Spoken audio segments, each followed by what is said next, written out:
Jovem TV, feita para você.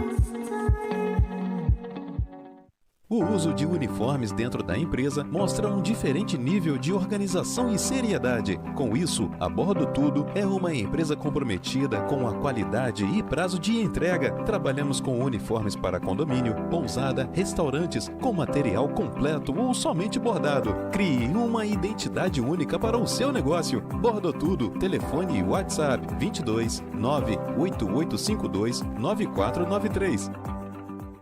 Já pensou em encontrar tudo para o seu pet em um só lugar? Aqui na Pelos e Patas você encontra variedade de rações, acessórios, medicamentos, além do melhor atendimento. Rua Américo Gomes, 33, Jardim Esperança, Cabo Frio. Atendemos também pelo WhatsApp 22 99864 6199. Pelos e Patas Pet Shop, o cuidado que seu pet merece.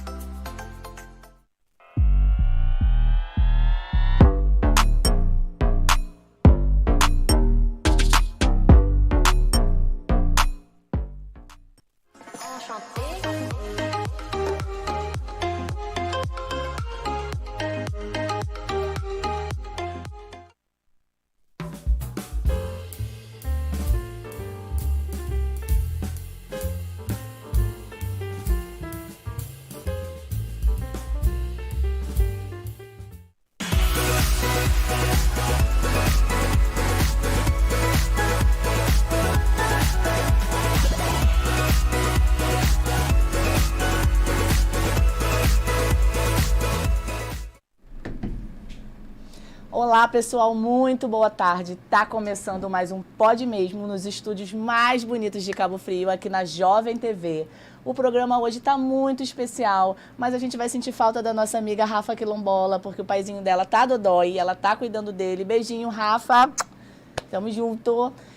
A gente vai falar nesse programa sobre Outubro Rosa, gente. A gente tá no mês rosa, a gente tá no mês de conscientização do câncer de mama e hoje a gente tem uma convidada super especial, que é a doutora Carla Baeta. Obrigada, Carla, por receber esse convite, por vir com todo carinho pra cá. Dá boa tarde pro pessoal que tá aí te olhando. Boa tarde, gente. Vamos conversar um pouquinho, a gente vai falar um pouquinho de Outubro Rosa, mas primeiro eu quero saber quem é a doutora Carla Baeta. Se apresenta, fala pra gente, conta um pouquinho da sua história pra gente.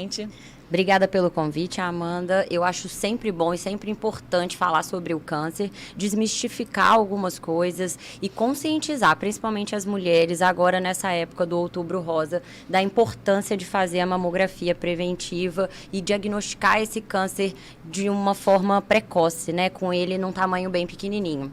Eu sou mineira, eu sou de Juiz de Fora, eu me formei pela Universidade Federal de Juiz de Fora e fiz minha oncologia clínica na Universidade Federal de São Paulo. E eu sou paliativista também, então eu faço cuidados paliativos, né, que são os cuidados de fim de vida, que é outra entidade na medicina que às vezes vem um misticismo muito grande que as pessoas acham. Poucas pessoas sabem, a gente que é da área de saúde, a gente escuta um pouquinho, mas o pessoal não escuta muito falar sobre cuidados paliativos, e é uma coisa que está muito em foco hoje, né? Tá Perfeito. Muito... É uma coisa muito nova, assim, no Brasil é a partir de 1990 que isso ficou mais ativo, sabe? Tem essa ideia errônea de achar que é quando não se tem mais nada o que fazer, e é quando eu falo que é quando a gente tem mais coisa para fazer. É o cuidado de suporte, é dar o suporte para o fim da vida. A gente nasce com suporte, a gente nasce com qualidade, a gente precisa também pensar em morrer com qualidade. Não é bonito a morte muitas vezes, mas a gente tenta trazer uma luz para essa morte, trazer uma qualidade para esse fim de vida. Isso que o Cuidados Paliativos faz, é isso que eu tento fazer todo dia no meu consultório. Mais uma mineira que se apaixonou por Cabo Frio? Exatamente, adoro. Você veio pra cá só pra trabalhar ou você já vinha antes, já conhecia a cidade? Não, eu já conhecia antes, óbvio, né? Todo mineiro ama Cabo Frio, passa todas as férias aqui. Mas eu recebi uma proposta pela Oncosol, né? A Oncosol criou e vem criando um time de especialistas super experts, assim. Assim como eu, outros colegas vieram também. E é isso, né? Adoro trabalhar em Cabo Frio, me encontrei na Oncosol, agradeço, assim, o carinho de todos ali. A gente tenta fazer um trabalho de excelência e que não deixa nada a desejar, né? Que tem muitas pessoas que acham que cidade do interior não vai ter todos os tratamentos. A gente tem tudo que tem de melhor em oncologia, tudo que tem de melhor nos Estados Unidos, em todo o Brasil, no Rio de Janeiro, a gente tem aqui em Cabo Frio. É muito bom saber disso, né? Pra gente, morador, pra gente que é de Cabo Frio, é muito bom saber disso. Ter profissionais de referência aqui na nossa cidade, isso é muito importante. Carla, qual é o objetivo real do Outubro Rosa? Tá. O Outubro Rosa começou a partir da década de 90 com uma corrida que foi uma corrida para angariar fundos para poder falar um pouco, isso começou nos Estados Unidos, para fazer a conscientização do câncer de mama. Então se via nos Estados Unidos nessa época que se gastava mais com tratamento do que com exames profiláticos, com exames, na verdade, para uma detecção precoce.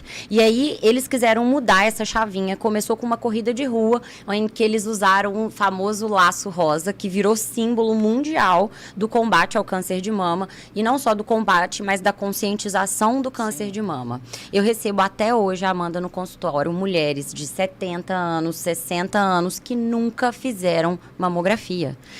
Sabe que 58% das mulheres, elas não acreditam na mamografia? E a mamografia, gente, mudou a história natural do câncer de mama. Fazer mamografia, ela detecta microcalcificações que às vezes são cancerígenas precoces, sem ter nódulo, sem ter alteração palpável. Então, por mais que a gente incentive o autoexame, é importantíssimo fazer o autoexame para a gente conhecer a nossa mama. A gente precisa conhecer a nossa mama para saber quando tem alguma coisa errada. E se tiver, procurar o seu mastologista, o seu médico, para poder fazer aí sim a tão famosa mamografia. As pessoas confundem muito. Acham que quando você fala assim, vamos fazer o autoexame. Aí eu fiz o autoexame, não senti nada, eu não vou fazer a mamografia. Perfeito, não é isso. A mamografia, ela tem que ser anual, a partir dos 40 anos de idade. O Ministério da Saúde diz que você deve fazer mamografia a partir dos 50 anos, bianual. Só que todas as sociedades, a Sociedade Brasileira de Oncologia, de Mastologia, elas incentivam fazer, sim, a partir dos 40 anos, uma vez por ano. Isso porque, entre 40 e 50 anos, nós vamos ter 10% de mulheres tendo câncer de mama. Abaixo de 40 anos é muito raro, chega a 4% apenas, mas eu venho vendo cada vez mais mulheres mais novas tendo câncer de mama. E aí a gente já se pergunta por que disso, né? E aí, na minha opinião, é uma inversão ali do hábito de vida. A gente começou a comer ultraprocessado, a gente não faz atividade física, a gente esquece... Esses são os fatores de risco, né? Perfeito. A gente esquece que a gente é o que a gente come e o que a gente faz de atividade física. A atividade física é a única coisa que previne o câncer. Saiu um estudo agora, super recente, que é uma meta-análise que analisou todos os pacientes que têm câncer e fez isso observacional, retrospectivo. Fazer atividade física previne para 11 tipos de câncer diferentes, incluindo o câncer de mama. As pessoas acham que é só por uma questão física, né? De físico, de beleza e de realmente estética, não é. Não é, né? E não só cardiovascular, né? O ideal é fazer 150 minutos por semana de atividade moderada, que é aquela atividade que tira seu fôlego, que te deixa mais cansado. Então, assim, é importante, e esse número é importante, 150 minutos, né? O ideal é pelo menos 1 hora, 3 vezes por semana aí. Perfeito. Então, a gente fala um pouquinho dos fatores de risco, né? E quais são os fatores de proteção? É muito interessante, né? Fatores ligados à mulher. A amamentação é um fator de proteção. Ter filho é um fator de proteção, porque, na verdade, não ter um filho é um fator de risco. Menstruar, depois, iniciar a menstruação, que a gente chama de menarca, antes dos 9 anos de idade, que é um fator que a gente não consegue controlar, é um fator de risco. O uso, Amanda, de anticoncepcional oral, que é uma coisa que todas nós mulheres usamos, às vezes usamos por muitos anos. Tem um estudo super recente mostrando que é um fator de risco para câncer de mama. Mas é só o anticoncepcional oral ou todos os tipos de anticoncepcionais? É o anticoncepcional combinado, estrógeno com progesterona, ele tem um fator de risco maior, que são a maioria dos anticoncepcionais orais, a maioria dos injetáveis, a maioria, né, desses hormonais tem a combinação estrógeno e progesterona.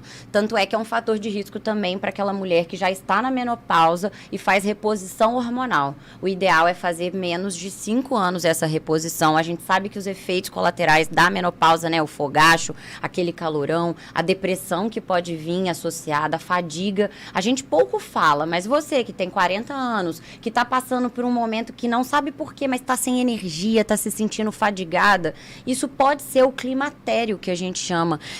antes de terminar a menstruação, quando a gente começa a ficar com a menstruação irregular, ou quando começa a aumentar demais o sangramento, isso pode ser o climatério. E esses sintomas inespecíficos, né, de sensação de cansaço, isso pode acontecer, isso pode ser a menopausa chegando.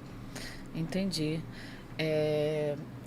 Eu ia fazer uma pergunta em relação, na verdade, ao hormônio, né? Hoje em dia a gente tá meio que na moda essa questão da galera fazer uso de hormônio para manter um corpo legal, o pessoal que está malhando. E isso também é um fator de risco? Ou se isso for bem encaminhado por um médico ou ginecologista, não sei, o endócrino, se é de boa fazer uso disso? Claro que se você tiver acompanhamento e indicação pelo seu endocrinologista, isso faz diferença. Porém, a Sociedade Brasileira de Endocrinologia contraindicou, e isso tem pouco tempo agora, para não utilizar esse tipo de chip da beleza. Isso não deve ser incentivado, isso não deve ser utilizado, porque eu tenho até um exemplo de uma paciente que ela tinha um tumor N1, que a gente chama, na verdade, T1, né? Quando é um tumor muito pequeno, com menos de 1 centímetro. Essa paciente, ela tinha implantado um chip da beleza que já tinha sido absorvido ali, não tinha como tirar a cápsula já tinha sumido e ela, em pouco tempo, teve um tumor muito mais agressivo, que virou um tumor T3, um tumor grande, com mais de 5 centímetros, e essa paciente veio a falecer. Se isso tem uma relação causal, Amanda, acredito eu que tenha, sabe? Então, piora... O que a gente sabe? Como é uma coisa muito nova, que isso piora câncer em mulheres que estão apresentando predisposição, que têm lesões pequenas e podem virar e ter um câncer mais avançado por estar usando o chip da beleza. Porque cuidado. Hoje está muito na moda isso, ainda mais essa questão do chip da beleza. Não só mulheres, mas homens também que fazem muito uso de testosterona, hormônio para crescer, para dar músculo, aquela coisa toda. Isso é um fator de risco? Esse uso de hormônio é um fator de risco? Isso muito provavelmente é um fator de risco. Você desequilibra o seu círculo, né? Então, na verdade, você tem um circuito natural. Se você faz isso com acompanhamento, se você faz isso com o seu endocrinologista, é diferente, obviamente. Tem indicações e indicações, né? É sempre bom a gente lembrar também, Amanda, para mulheres que nem a gente, somos mulheres novas, que às vezes ainda não engravidamos, principalmente depois dos 30 anos, isso também é um fator de risco para câncer de mama. E usar aquela estimulação que a gente faz, aquela bomba hormonal para fazer a estimulação ovariana e captar óvulos, isso não é um fator de risco para câncer de mama. Então, a gente fala tanto nos hormônios, né? Mas fazer de uma forma consciente, orientada, pensando em fazer congelamento dos seus óvulos, não é um fator de risco para câncer de mama. Tá? Então é importante a gente ficar alerta aí, porque essa modinha de academia, de galera que está fazendo uso de hormônio, não é só um ciclo, não é só um ciclozinho, nunca é só um ciclozinho, gente. A gente tem que ter muito cuidado com isso. A gente queria falar sobre o cunho genético. É aquela história da Angelina Jolie que tirou as mamas, né? Sim. Isso sempre acontece, a pergunta sempre tem. Essa é clássica. Quer saber se é para fazer isso mesmo, se é real. Até porque muita gente tem casos na família, né, de pessoas que tiveram câncer de mama. Perfeito. Idealmente, pessoal, quando tem câncer de mama antes dos 40 anos e câncer de mama em parente de primeiro grau. Então, mãe, filha, irmãos, esses sim são os grandes, a grande genética que a gente diz.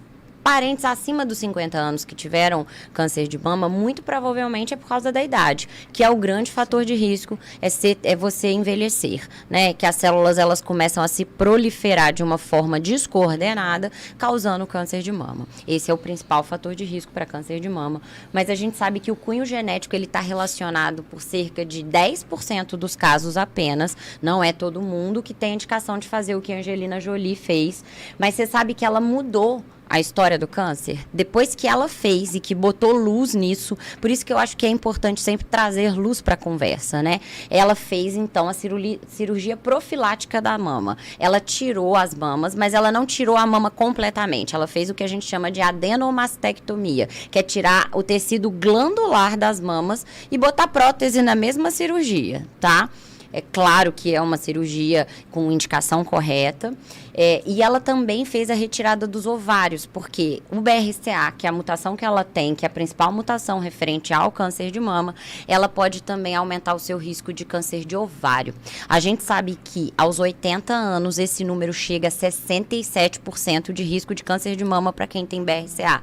Quase 70% das mulheres que têm mutação genética de BRCA vão adquirir ao longo da vida um câncer de mama ou de ovário. Então essas mulheres têm a indicação da cirurgia profilática do câncer, que a gente diz que foi o que a Angelina Jolie fez. Então ela fez certo. Ela fez certo. Ela fez certo em retirar, porque a gente ouve muito falar sobre isso, né? Ah, absurdo ela ter tirado as duas mamas só por medo do câncer. Não foi por medo do câncer. Isso. Ela tinha justificativa para isso, né? Perfeito. Em relação à genética dela. Perfeito. Principalmente após os 35 anos de idade. Então, isso é interessante, vale a pena discutir com o seu médico. Se você tem história familiar de parentes de primeiro grau com câncer de mama antes dos 40 anos, é importante você dar uma olhada, porque às vezes você faz esse teste genético que pode ser feito pelo sangue ou coleta de saliva para ver se você tem essa mutação. Para tomar uma decisão em relação à sua vida, principalmente a partir dos 35 anos de idade. Então, você vai se programar para ter filho antes, você vai fazer uma pesquisa direitinho genética, vai ver se tem indicação ou não tem indicação de retirar as mamas e os ovários profilático. Entendi. Nossa, bacana. E eu já até tinha te feito essa pergunta sobre um exame, eu nem me lembro o nome do exame, que se faz, e algum colega meu de profissão falou para mim assim, não, se todo mundo fizesse esse exame, marcadores tumorais. Perfeito. Se todo mundo fizer esse exame, consegue saber antes, não. Eu já sei a resposta, mas responde para eles saberem, porque muita gente da área de saúde, eu acho que tem essa impressão que, poderiam fazer esse exame, poderia o médico, o ginecologista poderia pedir marcadores tumorais e a gente descobriria um câncer antes, né, no início. Precoce, né? Na verdade, o que a gente sabe sobre marcadores tumorais, e isso, gente, assim, já foi amplamente estudado. Faz diferença você pedir um marcador tumoral para pessoas saudáveis. Igual o marcador tumoral famoso do câncer de mama é o CA15.3. Não faz diferença para o diagnóstico precoce. O que faz diferença para o diagnóstico precoce? Mamografia.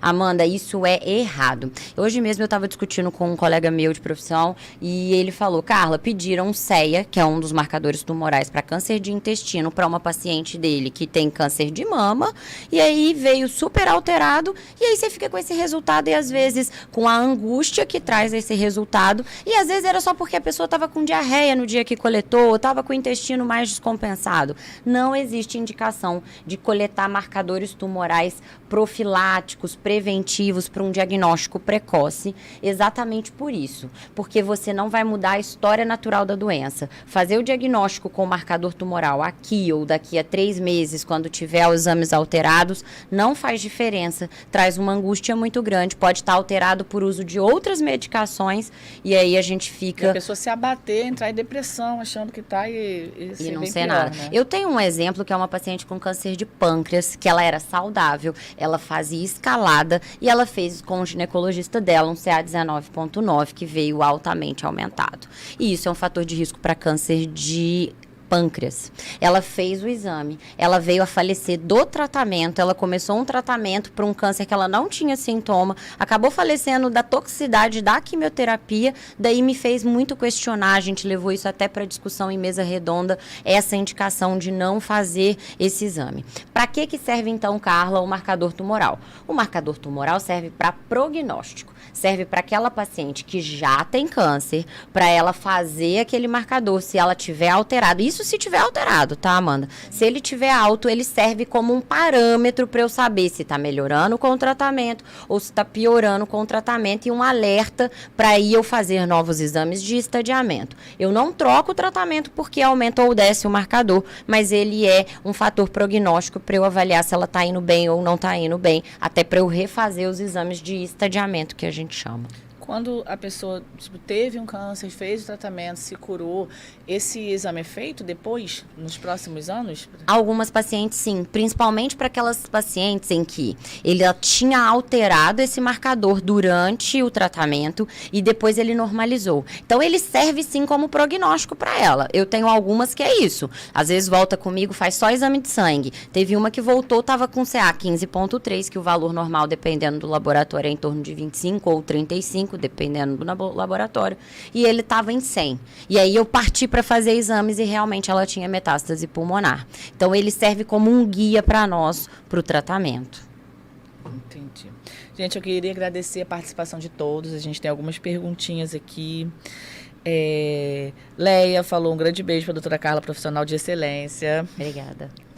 Lohane perguntou sobre a pílula do dia seguinte, sobre efeito colateral, se faz muito mal, tem alguma relação de fazer mal, né, em relação ao câncer. Tá.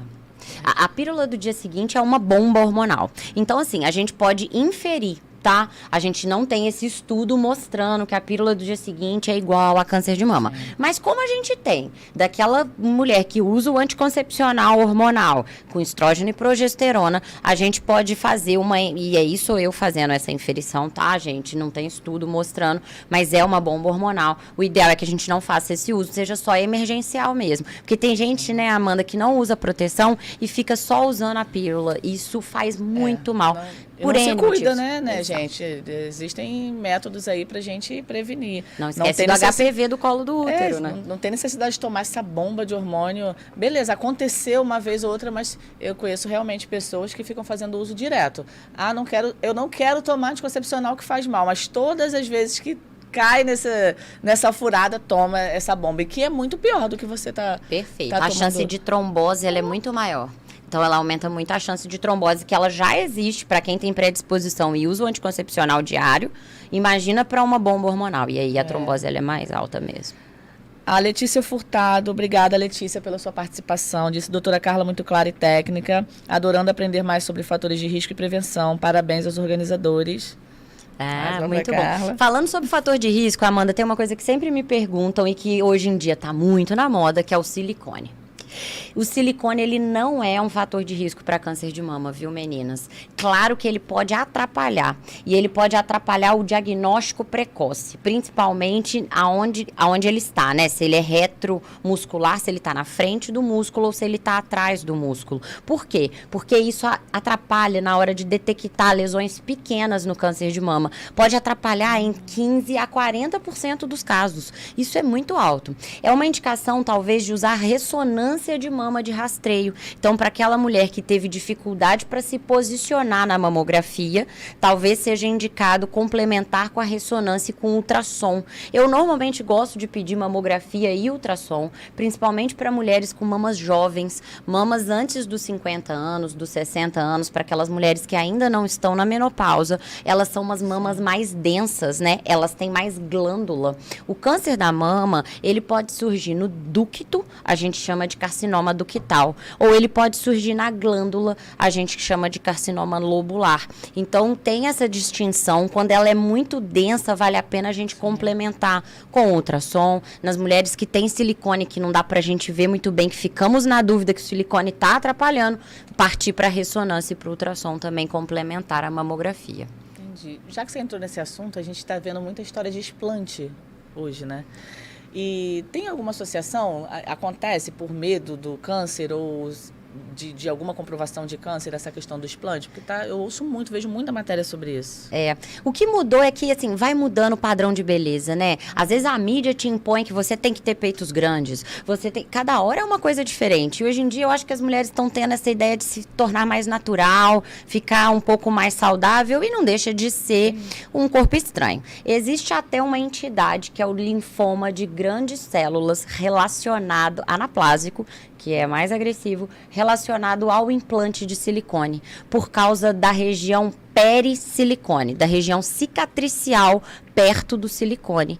É muito, muito raro. Isso na literatura tem descrito 18 casos a cada 100 milhões de mulheres. Então, é super raro. Mas existe, sim, um tipo de linfoma não Hodgkin relacionado ao silicone. Raro, mas que pode acontecer.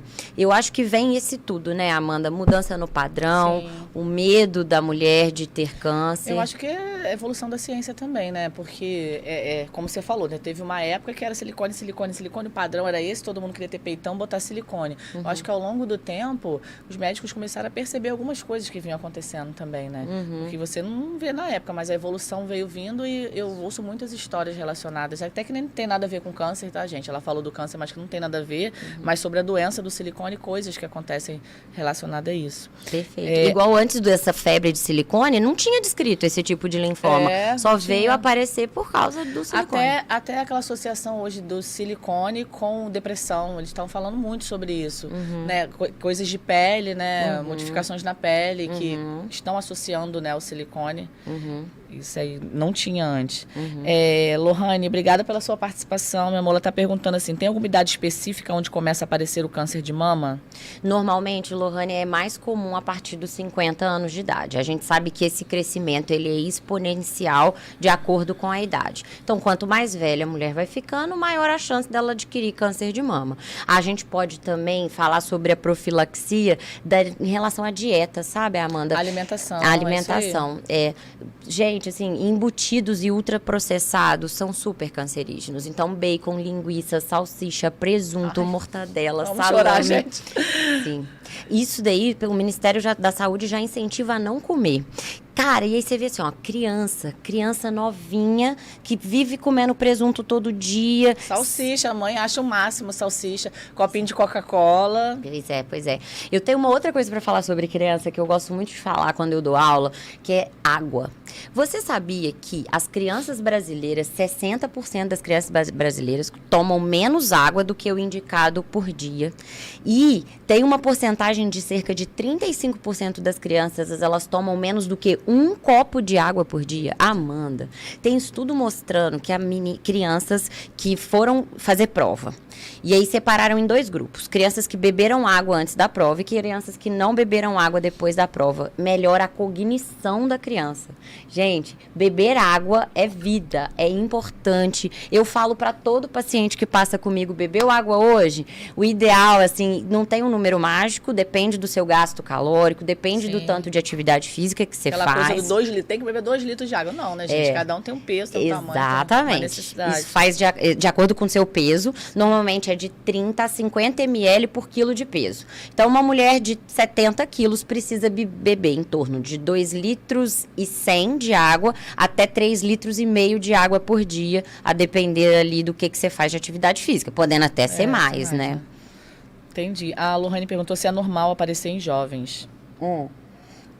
A gente sabe que, na verdade, para jovens, esse número abaixo dos 35 anos é em cerca de 4%. É bem mais raro para mulheres novas. Eu vejo esse número aumentar no meu consultório dia a dia, talvez pela mudança do padrão de vida nosso, né? Antes a gente comia com a mão, a gente comia muito mais com garfo e faca, arroz, feijão, legume, verdura. Hoje em dia a gente fica comendo coxinha, embutido, sanduíche, pizza. Mais práticas, né? Rápidas. Bebidas açucaradas. Quem me conhece sabe que eu sempre falo, refrigerante causa câncer. Gente, tem um estudo que mostrou que bebidas açucaradas, refrigerante energético, que eu amo, mas parei de tomar, suco de caixinha, isso causa o câncer. Eu ia perguntar, como é que a gente faz essa troca? Suco, mas suco de caixinha também faz mal. Perfeito. Aquelas polpas também fazem mal? Se for natural, não. Depende se tem açúcar adicional de açúcar ou não, né? Então é bom ler o rótulo. Passa a criar esse hábito, né, de ler o rótulo. A gente sabe que o excesso de açúcar, isso é um estudo super recente mostrando que beber açúcar em excesso, principalmente os refrigerantes, é claro que os sucos de caixinha também, é trocar para o natural. É tentar trocar para o suco da fruta. Beber o suco da fruta, o natural é sempre a melhor opção. Eu já ouvi história de que carne em si também. Ah, E boa. Boa pergunta. Excesso de carne vermelha mais do que 3 vezes na semana é cancerígeno.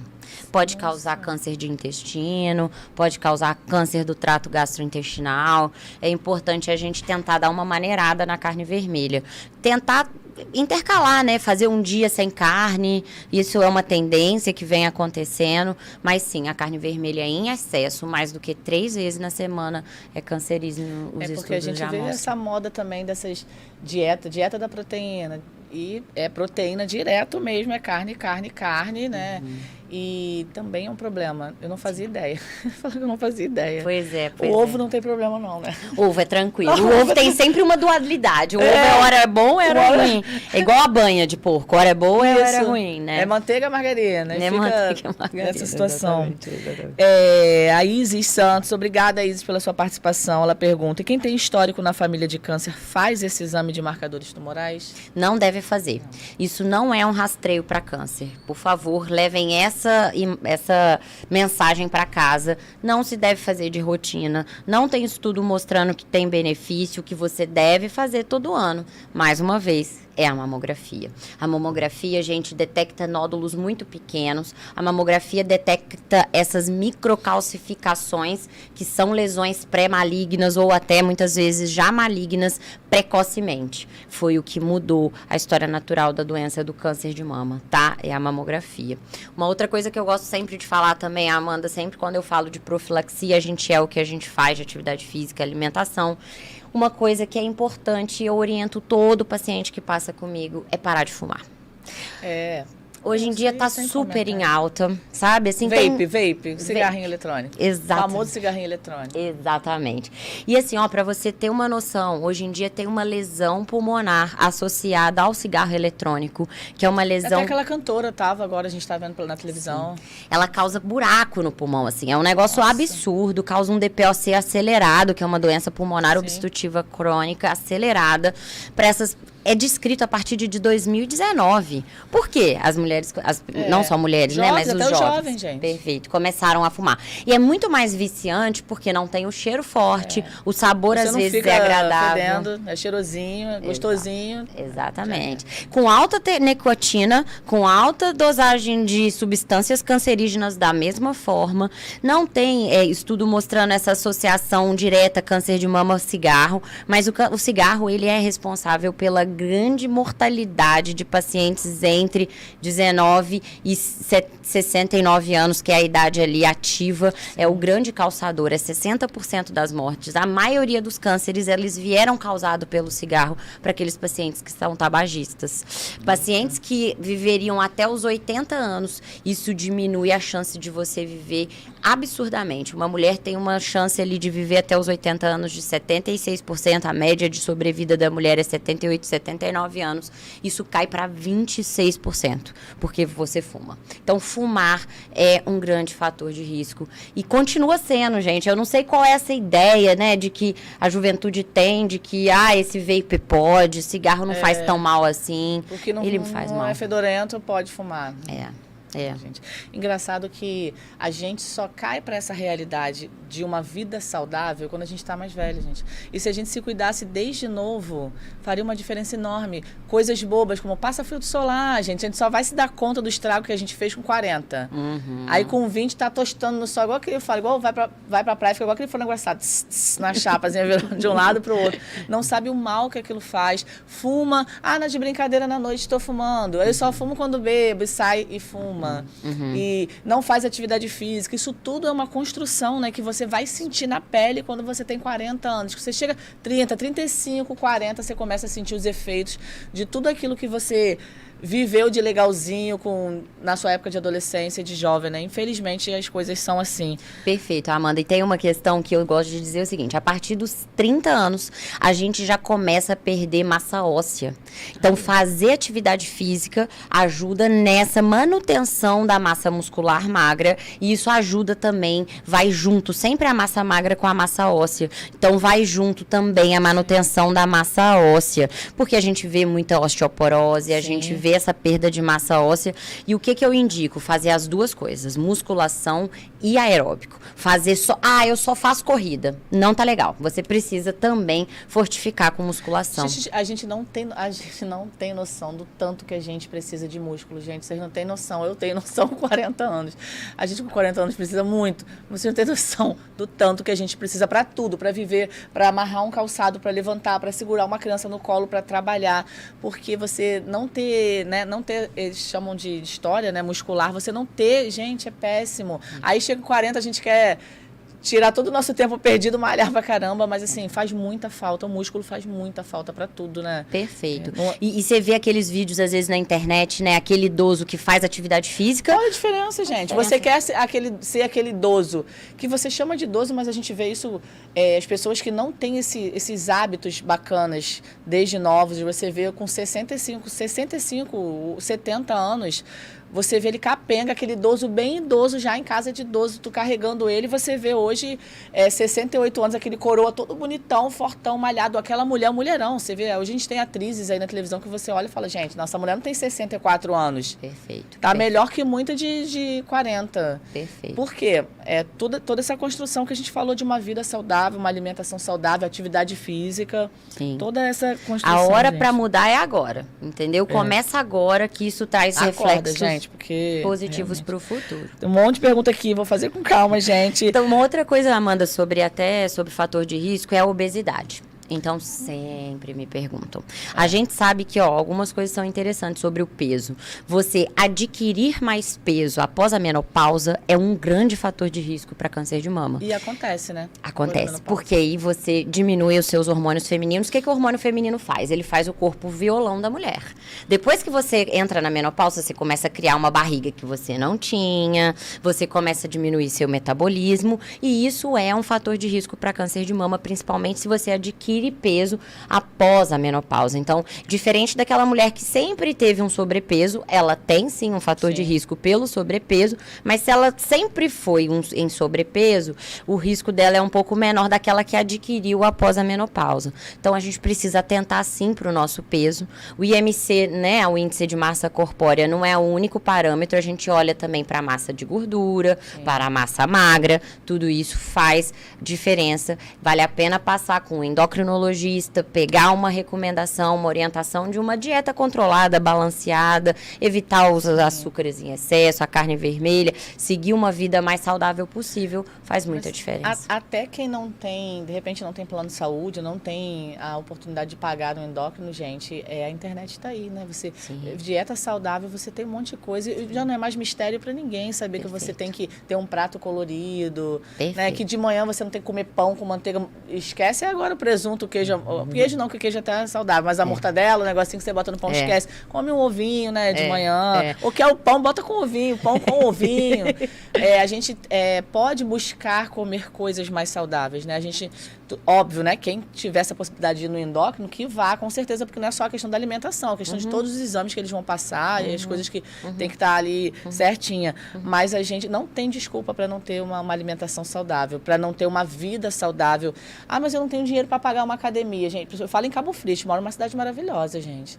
Você vai correr no canal, você vai correr na praia, temos várias praças com estruturas de academia, né? A gente tem bastante coisa que a gente pode fazer em casa, e a internet não serve só para vocês olharem Instagram e para ver o Pode Mesmo. Vocês podem buscar informações lá também. E quem quiser olhar, então, uma das dietas mais saudáveis do mundo é a famosa dieta do Mediterrâneo. A dieta do Mediterrâneo é aquela dieta mais saudável possível, né? Que vai usar leguminosas, usar cúrcuma, tem várias, assim, gengibre, coisas que a gente sabe que são antioxidantes e que às vezes o seu uso diário ali, com bastante atenção, melhora a sua oxidação e acaba te prevenindo de alguma forma. 17% dos cânceres de mama podiam ser prevenidos se tivessem hábitos de vida saudável. Olha, é um número grande. É muita coisa. Tatiana Gervásio, obrigada pela sua participação. Ela falou, doutora Carla é maravilhosa, e mandou beijos. A Mariana Gama, obrigada, meu amor. Quem ainda não tem idade Quem ainda não tem idade para fazer mamografia pode realizar ultrassom de mamas como rotina? Sim, pode utilizar sim. A gente acaba criando esse hábito, né? A partir dali dos 30 anos, a gente já começa a fazer ultrassom das mamas. Vale a pena olhar, porque essa indicação dos 40 mais, né? A partir dos 40, isso é para a população mundial, isso é para todas as mulheres. Mas, por exemplo, assim, ó, se você tem uma prima com câncer de mama, uma prima de primeiro grau, com 40, ela teve com 42, talvez você tenha indicação de começar esse rastreio aos 32, 10 anos antes. Então, vale a pena. Às vezes, até o próprio médico do posto de saúde pode pedir para você. Tem pacientes que, inclusive, têm indicação de fazer mamografia antes dos 40 e algumas pacientes de fazer a ressonância de mamas também ali antes dos 40. Então, sim, tem algumas pacientes que a Lohane está perguntando com quantos anos a gente começa, né, a fazer a mamografia. Ela estava explicando agora. Perfeito. A partir dos 40, então, Lohane, essa é a indicação. O Ministério da Saúde diz diferente, diz a partir dos 50, mas a gente sabe que 10% das mulheres vão ter câncer entre 40 e 50 anos. Então, todas as sociedades brasileiras de oncologia, de mastologia, indicam a partir dos 40, uma vez por ano, tá? Edmilson. Aproveita o Outubro Rosa, né, gente? Outubro Rosa é exatamente para isso. Todas as cores, né, que a gente fala que são as cores do mês de conscientização, é pra gente focar naquilo e falar para as pessoas que não ouviram ainda, que moram em lugar que, assim, é muito fácil a gente falar que a gente mora no centrão, a gente está sempre escutando sobre isso, sempre escutando sobre conscientização. Mas o pessoal que, de repente, mora no quilombo, mora num local mais afastado, é importante a gente todo ano estar falando sobre o mesmo tema, sobre o mesmo assunto, para que quem está escutando o Pode Mesmo hoje vai chegar para alguém que conhece, que mora mais distante ou que nunca escutou, uma pessoa mais idosa que não tem internet, que não está vendo televisão o tempo todo. É importante que a gente fale, que a gente leve esse conhecimento que vocês estão adquirindo hoje também, né? Perfeito. Gente, não esquece dos exames profiláticos e preventivos, né? O preventivo em si. Sim. Eu tenho visto demais câncer de colo do útero, né? Eu sei que não é o foco hoje, mas sim, toda vez que eu tenho essa oportunidade, eu deixo essa mensagem. Também.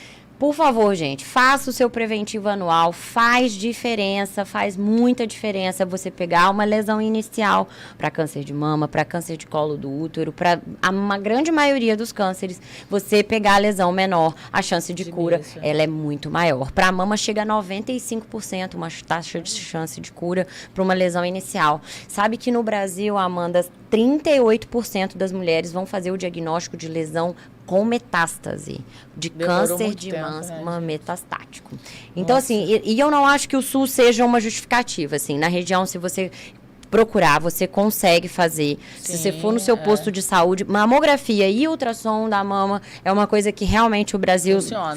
Né? Não, eu vejo muitas cidades em Cabo Frio, inclusive, teve uma campanha grande de mamografia agora, gente. Aproveitaram esse mês, né, o período do Outubro Rosa, e fizeram uma campanha boa de mamografia pelo SUS. Então, assim, muitas cidades estão acontecendo isso. Perfeito. É bacana. Perfeito. Edmilson, obrigada pela sua participação, querido. Ele fala, boa noite, minha filha tem 17 anos, já apareceu um nódulo em um dos seios. Ele aumentou cerca de 20% em 2 meses. Ela vai fazer biópsia. É motivo de preocupação, mesmo ela sendo tão nova? Então, na verdade, precisa ver individualmente. Na maioria das vezes é um fibroadenoma, são tumores benignos da mama. O que a gente fala para mulheres que menstruam? Se você tem um nódulo que persiste por mais de um ciclo menstrual, então eu senti em agosto meu nódulo, e eu persisto sentindo ele agora em outubro, eu devo levar à frente essa investigação. Aí eu devo procurar, assim, o meu mastologista. Lembrando que o autoexame, para a gente conhecer a nossa mama, é legal da gente fazer uma vez por mês. Não precisa fazer todo dia. É legal da gente fazer no banho. É legal da gente sempre levantar um braço, olhar para a axila e olhar para a mama. Não esqueça da axila. Tem alguns nódulos que eles aparecem inicialmente na axila. É bom a gente fazer no banho, porque a mão desliza mais fácil. Faz com a pontinha do dedo, que é mais sensível, a gente consegue sentir um pouquinho melhor esse nódulo. E não só o nódulo, 90% vai ser nódulo. Pode doer, tá, Amanda? Tem muita gente que tem essa dúvida dizendo que câncer não dói. A maioria não dói mesmo, mas pode doer sim. Pode alterar a cor da pele, pode retrair o mamilo, pode sair secreção pelo mamilo. Então não é só nódulo, é alteração da cor, alteração, aspecto casca de laranja da pele. A mama vermelha, às vezes, é um carcinoma inflamatório, às vezes é só uma mastite, é só uma inflamação. Mas é bom procurar o ginecologista, que nem essa mocinha de 17 anos. Melhor biopsiar e a gente ter uma comprovação do anátomo patológico para ver o que é, do que ficar nessa dúvida. Então, esse pai está correto de levar essa filha para investigação, tá? E existem tipos de câncer de mama diferentes?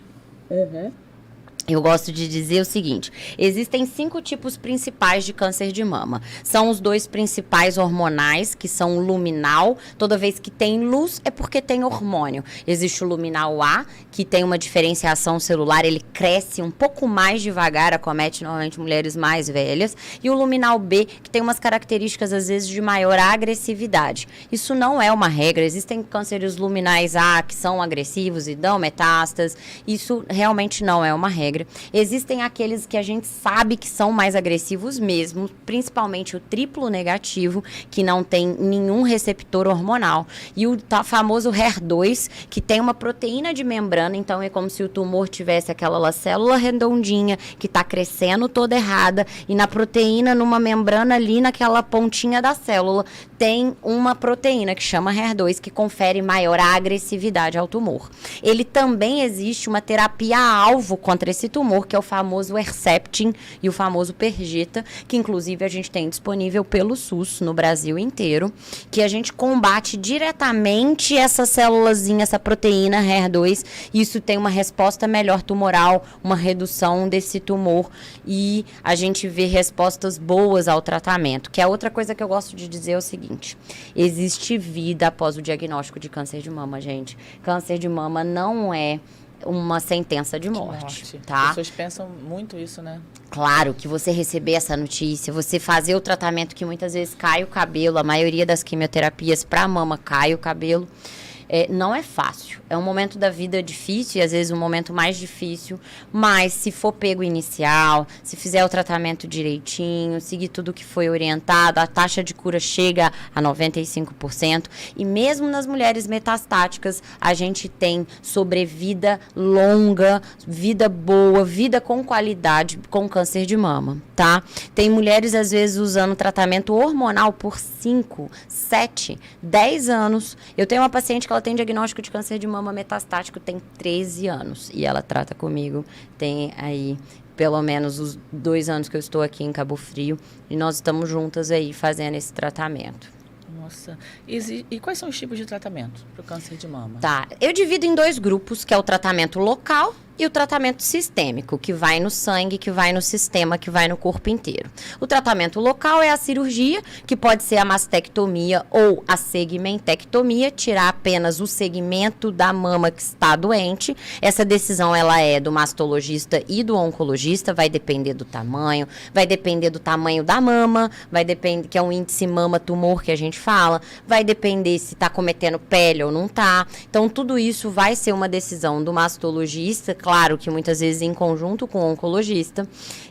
Existe esse tratamento local. Outro tratamento local também é a radioterapia, que é um banho de luz, que nada mais é de entrar num tubo de tomografia e receber um banho de luz invisível, a gente não vê. Então, ele vai ter uma marcação ali na região da mama, que é onde vai receber maior luz, maior radiação, para combater o câncer local da mama, ou para combater lesões metastáticas. Então, temos metástase no osso, que você está sentindo dor, que a metástase está crescendo, está pegando a medula, a gente pode fazer ali um banho de luz e fazer um tratamento na região óssea. Aqui em Cabo Frio a gente tem disponível, tá? Tanto pelo SUS, quanto por convênio, de forma particular.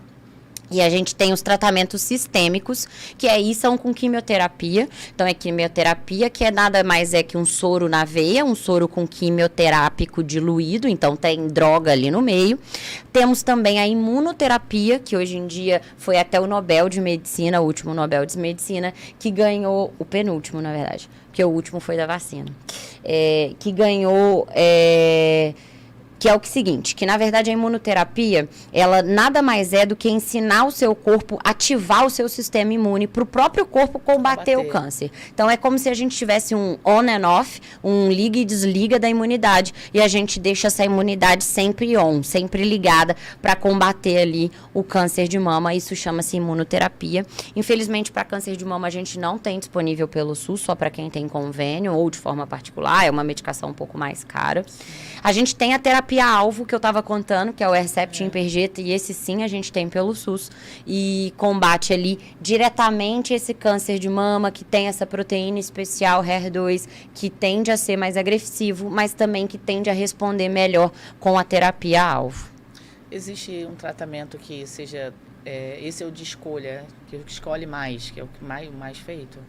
Existem alguns padrões de quimioterapia. Então, tem alguns protocolos de químio, que é a famosa químio branca e químio vermelha, que toda paciente pergunta. Nem toda paciente tem indicação de fazer químio vermelha ou químio branca, tá? Essa decisão, ela é muito individualizada. Existe um padrão de uma tendência a usar muito a químio branca e a vermelha, mas às vezes a gente faz o que eu gosto de dizer que é uma branca plus, que é uma branca com mais de uma droga, e na verdade não é branca, é transparente, é só porque ela é diluída no soro e fica transparente. E vermelha porque a químio que dilui a doxorubicina, ela deixa a cor do soro vermelha, por isso que chama químio vermelha, tá? Entendi. Existe a hormonioterapia também, que essa daí incomoda muitas mulheres. Porque, na verdade, é um anti-hormônio feminino. É um inibidor hormonal. Porque a gente quer que esses hormônios fiquem baixos para que isso não vire um câncer novamente. A gente usa ele, de muitas vezes, paliativo ou até profilático para aquela mulher que fez o tratamento definitivo, que fez a cirurgia, fez a quimioterapia, fez a radioterapia. Na sequência, ela vai utilizar um inibidor hormonal, às vezes por 5, às vezes por 7 anos e às vezes por 10 anos. Essa decisão ela é do oncologista, a gente olha várias coisas. A gente olha se tinha doença axilar, se tinha nódulos debaixo da axila, a gente olha o tamanho do tumor, a gente olha o grau de diferenciação, se é um tumor com cara feia ou um tumor nem tão feio assim. A gente olha também o índice de proliferação celular, a gente olha se ele cresce muito rápido, se ele cresce mais devagar. Mas a grande maioria das mulheres que tem câncer de mama hormonal vão usar esse comprimidinho anti-hormônio feminino. E isso pode piorar as questões da menopausa. Então, pode aumentar fogacho, pode aumentar a chance de gordura no fígado, pode aumentar um pouco de edema de membros inferiores, pode dar dor na articulação. Então, temos sim os efeitos colaterais, pode aumentar a chance de osteoporose. Tá aí a importância do exercício físico mesmo depois do diagnóstico de câncer de mama. E em relação à sexualidade? Faz muito efeito ruim. Então, acaba reduzindo, às vezes, a libido da mulher, podendo dar secura vaginal. A gente, às vezes, aborda pouco sobre a sexualidade e câncer de mama, né?